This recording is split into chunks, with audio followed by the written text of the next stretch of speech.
It's back. Formula One returns from its winter hiatus with a sense of genuine intrigue as the 2026 Australian Grand Prix opens a new era for the sport. New regs, new PUs, lighter cars and a radically different approach to racing all converge in Melbourne, where Albert Park once again hosts the season curtain raiser. After a comprehensive shakedown and testing programme in Barcelona and Bahrain, the competitive picture is yet to shake up. That being said, Ferrari and Mercedes look fast, McLaren arise as reigning champions and Red Bull have the Max Verstappen. So yeah, there is a lot of intrigue heading into the new season. Starting off at the Albert Park circuit, obviously no sprint format this weekend. The big unknowns being the new regulations without DRS, active aero, energy management, etc, etc. And in the UK, it's going to be an early one, a 4 a.m. start. So yeah, I do think it will be worth it though, just for the sheer intrigue heading into these first race of these new rules.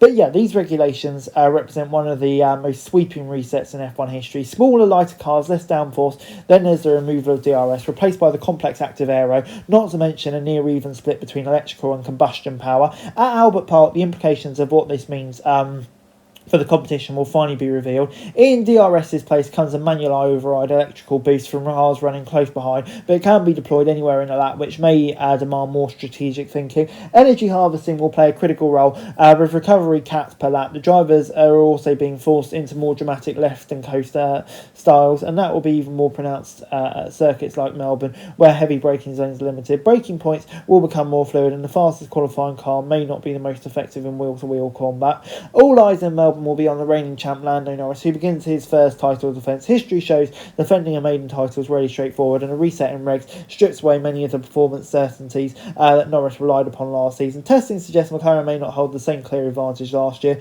with Ferrari, Mercedes and Red Bull looking strong, so Norris is going to have his work cut out if he wants to retain his title. Ferrari left Bahrain as fastest as Charles Leclerc's late test time suggests there was more performance left on tap. Even more intriguing is that Ferrari's experimentation with the inverted rear wing concept, which has the potential to be an ace for the Scuderia. Mercedes, meanwhile, focused on mileage and consistency, with both Russell and Antonelli near the top of the timesheets, though the tests, as well as logging the highest lap count for the second test. McLaren's picture is more opaque. They look competitive but not dominant, with a programme appearing more conservative, and Red Bull remains a wild card. Verstappen's aggressive downshifting style has drawn plenty of attention, with questions lingering over how well their energy has been harvesting. And yeah, the race this weekend will obviously offer a lot of insights. How closely can the cars follow? How effective is the new energy deployment in battle? And which teams will come up with the most interpretive kind of interpretation of the rules? We'll find out this weekend, and it's going to be a very, very interesting season opener, I think. And on Friday, we got a bit more of a cue about what the running order possibly could be. FP1 looked very good for Ferrari. They were 1 and 2, Red Bull training not far behind. But in FP2, we really saw the Mercedes powered team switch up a bit. They were at the top for most of the session. McLaren setting the fast this time, but Mercedes-Benz were right there as well. Ferrari, especially Lewis Hamilton, looked good, training a bit behind. But yeah, Mercedes race runs also look really impressive. So at the moment, it looks like Mercedes possibly are the team to beat, with McLaren and Ferrari maybe just behind. But yeah, I thought we saw at different times of the day, all teams kind of in the mix. So yeah, it definitely does look very open to me.